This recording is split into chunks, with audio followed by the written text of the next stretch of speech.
Hi, I'm James Brookes, and welcome to From the Factory Floor, a conversational podcast about all things startup and tech, brought to you by the folks at tsf.tech. So obviously this is our second episode of From the Factory Floor. Today we've got Ian Brookes. Morning, James. Live from the first episode. Morning. And today we really want to talk about the very start of the startup journey, which is all about the ideation, prototyping, testing, basically everything that you need to do before you're even ready to start thinking about what a potential MVP or minimum viable product, for anyone who doesn't know what MVP means, rather than most valuable player, if anyone's a fan of American sport. So, and I'll do a quick intro to myself because I'm more of a participant this week, I think, rather than just a facilitator. So my role at the Startup Factory is head of projects. I look after everything which isn't technical, so from just having initial introductions with clients, all the way through to the project management, some of the finances, and the resourcing really falls within my remit, alongside making sure that everyone's got a good supply of coffee. Because one thing, or tea. I think more people have coffee than tea now in the office. Yeah, I'm the sole tea drinker in the establishment, aren't I? But there you go. Well, that's not true. I think Eric is quite a big tea drinker these days. Yeah, good. Eric's partial to a Yorkshire tea, and although he does have an espresso every now and again. So rather than me just talking about this, we'll actually go into the whole point of the podcast. So obviously you've been there and done that many times and seen a lot of people kind of go through the process of beginning a startup. So going all the way back from, MVPs all the way right back to the beginning, how do you actually start a startup? Or how does this ideation actually work? How do you start a startup? Yeah, you throw a six. It's almost like that. I think it's a combination really of people kind of have a passion, they see an opportunity, they get a frustration. If you think about some of the big innovative companies that we see today, where they started, Uber's always a great example because it's the platform model which now kind of dominates the thinking in tech. But, they solve the problem of very, very poor customer experience. Uber doesn't do anything other than address that. The taxis, the journey, the need, everything around it is different, but it solves a problem, born out of frustration. Compare that to someone like Apple, where they've been very innovative, creating products and services that we didn't know we need. And then someone like Airbnb, I think, is another good example, where they kind of identified an adjacent market in an existing, well-established market and disrupted that. So I think people's passion and ideas and frustration kind of drive it. And that kind of idea to do something different, born out of, this isn't available for me, I want to have something different. But ideas are easy. It's the implementation that's hard. Everyone can have an idea. There's loads of quotes, aren't there, about everyone has an idea, out walking the dog, having a strategy. It's actually not about ideas. It's about making ideas happen. That really where a startup starts. Everyone thinks a strategy is like a holy Bible, but really it's kind of thinking about kind of futurology. Kind of what's this thing now? What could it be? And I often think my ideal startup partner would have been Stephen Hawking. Me and Stephen Hawking could have done some seriously good stuff. But initial strategy, I've got an idea, and then it's about making bets. Kind of, if we did this, or we did this other option, what about this opportunity? I think it is a bet. I think there's one of the ones you didn't mention, which I assume most people probably go to, is Amazon, which no one really thinks is a startup anymore. And because I always look at the way I've always looked at the ideation piece is almost what are you trying to do? It's almost what problem is it? What's the here and now problem you're trying to solve? Yeah. So I remember you getting books from Amazon before it was anything else, and it was just, it's like Waterstones online, and that was really all it was. And now it's this all-encompassing, everything's on sale, everything's the AWS and everything they do there. It's almost, what's the problem we're trying to solve? And then it's almost like, what's the bet that you're going to fix in the future? And it's a good example because I think Amazon, again, is about convenience, it's about simplicity. and kind of that whole online experience, which again, tech has built that opportunity in creative businesses. And a lot of people we've worked with in the Startup Factory, tech has actually enabled their idea to become a business and connect customers very much like Amazon does. So yeah, the ideation is kind of working through those initial thoughts and ideas. Having a strategy at that stage can get in the way, I think. I think you've kind of got to focus on the customer and really, you have an idea, but until you've got out of the building, spoken to customers are your greatest source of learning in a startup, and they really should inform your strategy. So you can have a sense of direction, certainly have a vision about what you want to do, where you want to go, but until you've actually encountered those early potential users and early customers, it's still kind of all pretty hazy, pretty fuzzy, to be honest. I mean, I guess that's why we do stuff like the Startup Sprint, or, if you actually go back to Jake Knapp and his Google Venture Days and the Design Sprint, it really is that get out of the building, try and actually test your idea, see if it's as big a problem as you think it is. Is it something that just you're experiencing, or is it something that's actually a much wider problem? Like you say, a lot of it these days is convenience. So I need a taxi. I don't have a taxi number. Uber's everywhere. Or I need to book a hotel room. Actually, I don't know which hotels are in the city. I just go on Airbnb or all this thing. And a lot of it seems to be about convenience and making what exists better. And I know gyms can do the same thing, where it's either focusing on price or focusing on quality. Like Bannatyne gyms, I think it was one of the first ones started giving out towels at the gym, which obviously solves the problem. You have to take one with you when you go. Not that I think you or I have been to the gym for a while. But yeah, and I think a lot of that is true. And I think those big companies, what we don't see is the pain and the pivot that they all went through. I mean, again, there's some great story about Instagram and Airbnb, about how they pivoted from their first idea. I think for me, what's a startup all about? It's about building yourself a great story. It's about having a vision, having a passion. What do you need to start up with? Well, a startup is still confused about the product. It's still confused who its customers are. It probably doesn't have an idea how to make money.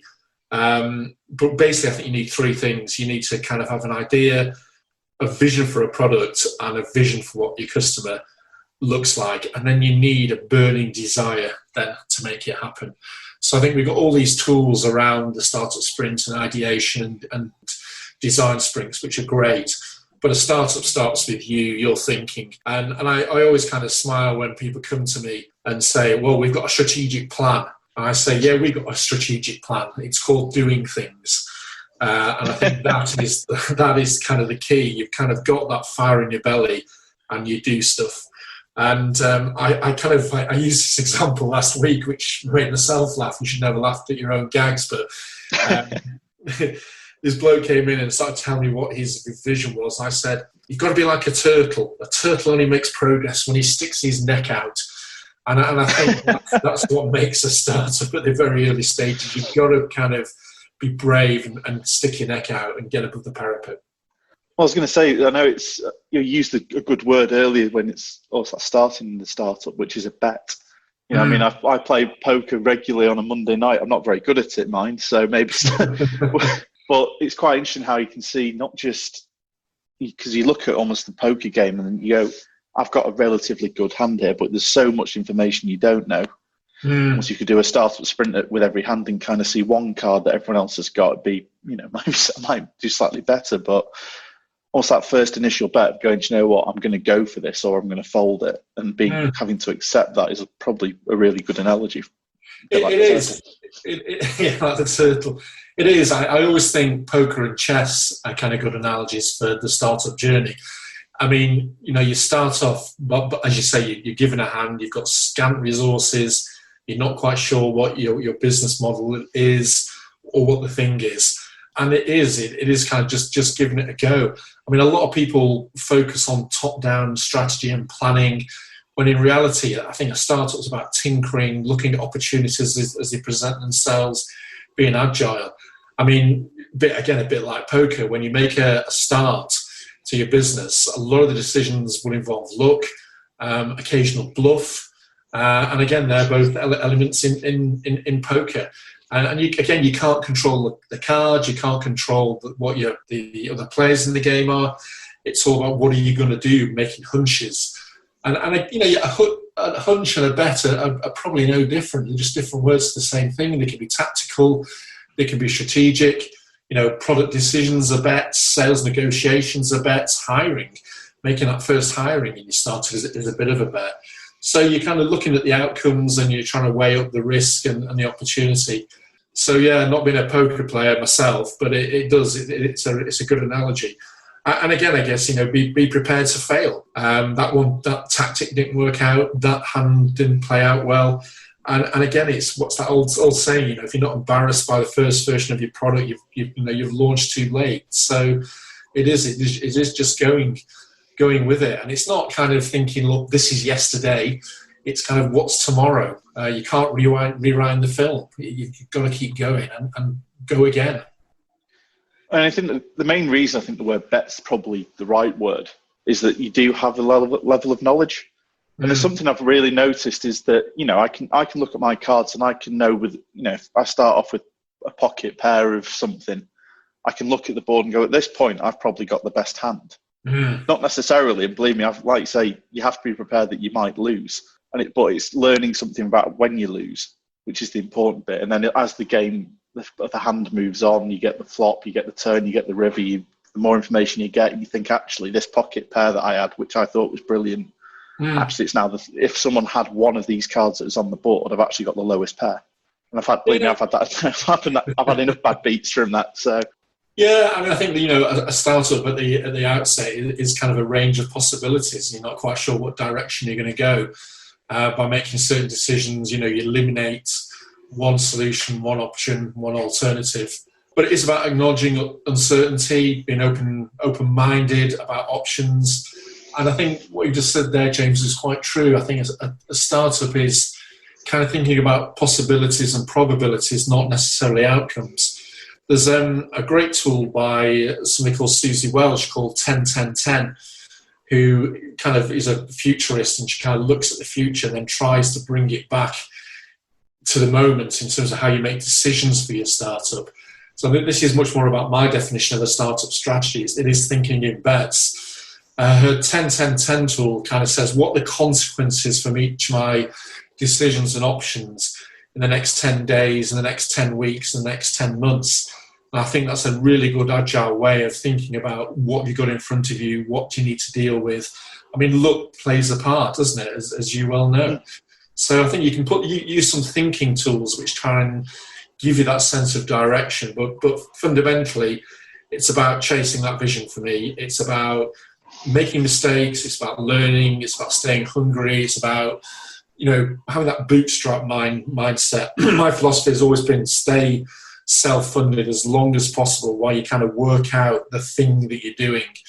And you can articulate a strategy later, but just get a sense of direction. Where are you heading? I think one of the other reasons I think poker's brilliant for this analogy is that you get better at playing poker, even though there's so much chance and so much luck involved. You learn the odds a bit better, which is why you see, some of the serial entrepreneurs that we've worked with seem to have better luck. But it's more that they just know they can kind of expect more what's going to happen, that they know that this pocket pair isn't actually as good as they think it is, so they have to work a little bit harder, whether it's the bluffing, whether it's looking at the sales pipeline and really trying to manipulate that in the right way, initially at least, to try and fund the project. That element of learning and getting better. So even if you fail the first time at a startup, the next one you actually learn from those mistakes to then move forward faster. Yeah, I think that's very true, and I think a lot of serial entrepreneurs would agree to that. They kind of got the scars and some mistakes they made. But I think also contracting that a little bit. I mean, hope. When you get a hand of cards, you're hoping that you're going to be able to play something here and it'll come forward. I think hope is not a strategy. Strategy should give you hope. What are you going to play? How are you going to play the cards? And what does it look like? But I think if you kind of think about your startup journey as a series of bets, knowing when to play, when to withdraw, when to stop, and just kind of being guided. So this is where I think the chess analogy starts to come in a bit stronger as well. So that initial thinking about what you need, the analogy to poker is really good, and the bets and the outcomes and the chances. Chess is a little bit more of a game of discipline, where you can kind of think forward about your opening move, your middle game, the end game, and plan it a little bit more. But that, comes down the track a little bit longer. But I do think the poker, as an analogy, for the first early months of your startup, but then you should start to learn from your mistakes, being aware of other opportunities, and then kind of, I'm not saying we all want to become Gary Kasparov, but I think chess then, that analogy works as well. Gary Kasparov being, for those of us who aren't quite so in-depth in the chess he was formerly Grandmaster and World Chess Champion, and probably recognised to be the greatest chess player of all time. There's a great book, which you can get on Amazon, funny old thing, called How Life Imitates Chess by Gary Kasparov, which I think is, again, some good analogies for entrepreneurs. I mean, he highlights the importance of combining short-term tactics, long-term strategy, learning, decision-making. So again, that kind of gamification of that startup, but with a bit more structure and thoughtfulness that chess brings. But again, that's the mindset, really. It's not thinking about the next 10, 20 moves, though he obviously does, but thinking about what your options are, what if, what are the consequences, and stuff like that, really. Yeah, because before, when you were about when to hold them and fold them, I was about to break into The Gambler by Kenny Rogers. But almost that chess analogy of looking at how, you take your bets, you think that this move is going to be the right move, and then sort of having that strategic thinking of where you want to end up, but being flexible enough within your strategy to get there and deal with I don't know how many roadblocks we've had thrown up at our clients, and so obviously more in your personal life as well in terms of your journey with startups and setting your own up. You have to have that flexibility. And I think you kind of hint at a few things there which are really relevant. I think the psychology and kind of intuition behind the startup is important, and obviously kind of just layering chess onto that. That's about your ability to execute, to see things, to exploit opportunity, and obviously then through learning. So I think they're all kind of valid things, and trying to get people to step away from writing a 20-page business plan and do a 2-year forecast. Like I say, futurology. Just think about what could this be? What could this look like? Where could we go? Imagine me and Stephen Hawking. I always think is a silly example, but working with someone like that who's just going to challenge your thinking and kind of create that outline and that overview.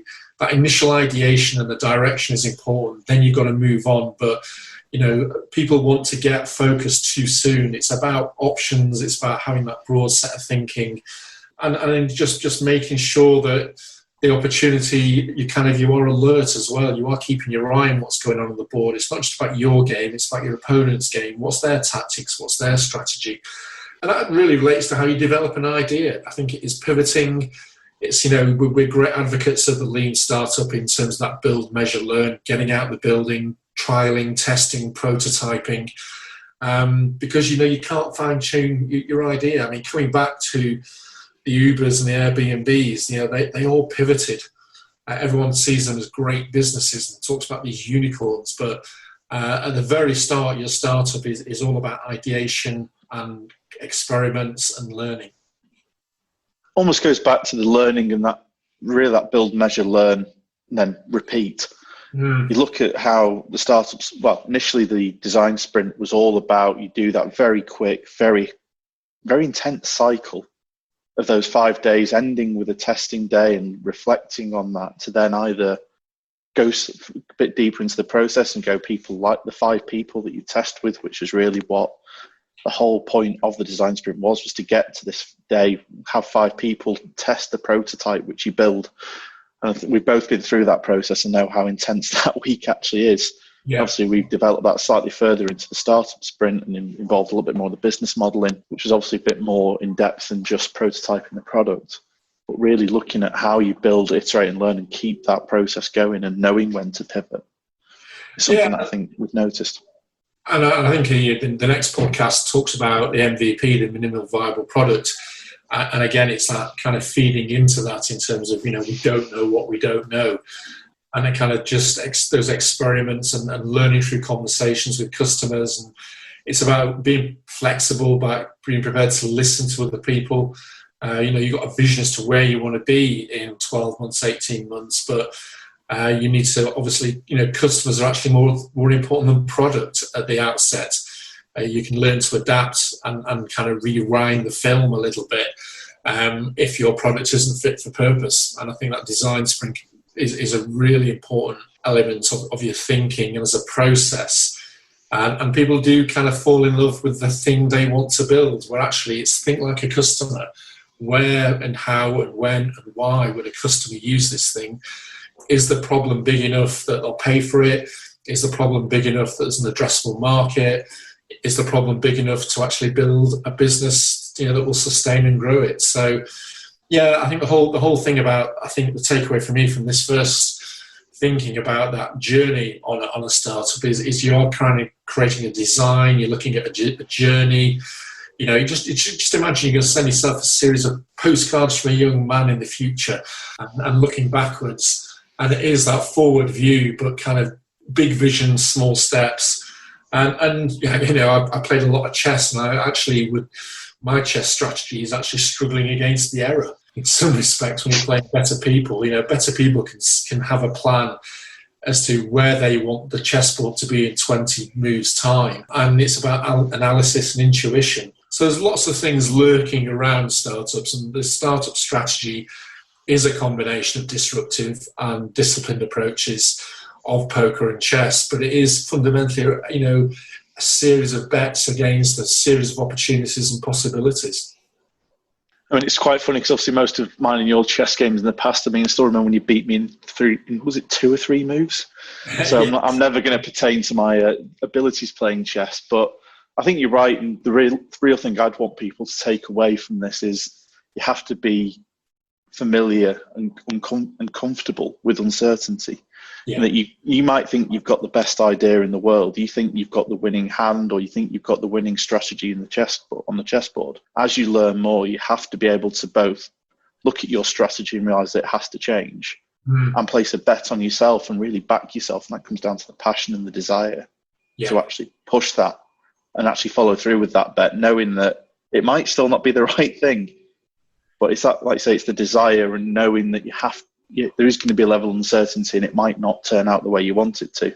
I've had pocket aces and lost too many times now to count. But I think if you look, to the startups we've been close to, Bankify and Nevo, have both kind of adapted that mindset. It's in the founder mindset. You need to have a degree of sheer bloody mindedness in terms of this is what we're doing, this is where we're going, and have that conviction in your belief. But both of those businesses have pivoted significantly as they've gone along, both in terms of building the product, in terms of what we've been able to do with technology for them has kind of changed their thinking. But there's that old quote about, a startup business plan doesn't survive the first encounter with a customer. Both Mark and Mike, who head up Bankify and Nevo, I think will freely admit that they kind of probably changed 25% of where they thought they were going and what their strategy was, that sense of direction. Once they got into the market, got some traction, started talking to people, and the value that they could offer. And that kind of then is reflected both in the product, the thing that is actually out there, but also your business model in terms of your route to market, your go-to-market, and the whole financial piece. So, yeah, we're not advocating as a takeaway go and become avid poker players or chess players, but just reflect about risk, opportunity, attacking. In a game of chess, for example, going for it and attack doesn't have to be all or nothing or lightning quick. In a chess game, it is quite subtle about building sustained pressures. Gradual moves can be very effective, creating a long-term position. So certainly mentally, you need to be on the front foot. Timing's important, holding your nerve, grasping the opportunity, seeing it and going for it. But there's lots to think around a startup strategy. For me, it definitely doesn't start off with a business plan and a financial projection. It's kind of, I've got an idea, let's develop the idea, let's test it. That build, measure, learn, ideation is definitely where we're at. No, I completely agree with you on that. And it is really that build, measure, learn is the most important thing in getting out of the building, along with the uncertainty, being comfortable. And then once you've done that ideation, something like the startup sprint, the design sprint, which I'm sure we'll go into a lot more detail in a future episode, is once you've then had your idea, you've gone through this stage of really working out what it is, what the customer wants, being flexible enough in your mindset and not wedded to your idea so much in its entirety that you're not willing to flex on what people want. I mean, we've done enough design sprints and startup sprints to know that a lot of the ideas pivot quite a lot, even at that early stage. And then once you've got that firmer idea of what the customer wants rather than what you want, you can then look at what we'll go into next episode around the minimum viable product and what you actually need to build to be able to then get an even more accurate read, and then continue the cycle of build, measure, learn, and iterating on that constantly. Yeah, because I think what we've talked about really today is kind of how do you develop that initial idea? What are the ingredients behind that, getting it off the ground, getting it out of your head and starting to do something. So that the very early stages of starting a startup are messy, they're fuzzy, they're hard work, they're frustrating. There are tools that can help that we use, which just kind of frame and shape the thinking. I think then, the next stage about developing the idea, then through the startup sprint and the design sprint, start to kind of hone down and working through a filter, through a funnel, but it's always with the customer in mind. Think customer, don't think product. Developing your idea, on your own or internally is never going to work. You do need to develop your idea with customers. And then in terms of how that idea needs to be developed further to take it the next step is very much, moving into that minimum viable product, that minimum feature set that will get the attention of people to kind of consider using it and offer you something different. So, I think that's a bit of a good point to pause on today's podcast. Really, it's kind of just thinking, not being too closed and certain that you know what you want to do, but having some process that will embrace the risk and the bets that you need to make, but kind of having that discipline and focus that chess perhaps gives you in your thinking as to a general sense of direction, but having a kind of minded strategy of 20% thinking, 80% doing, and launching yourself into the MVP. Good old Pareto's law to end on. So thank you very much, Ian. Great. Look forward to the next episode. I think that just about wraps things up here. If you have any thoughts or questions on anything we said today, get in touch, whether that be through our Twitter @RealTSF or email at hello@startupfactory.tech, or feel free to drop in for a coffee and a chat. As ever, thanks for listening.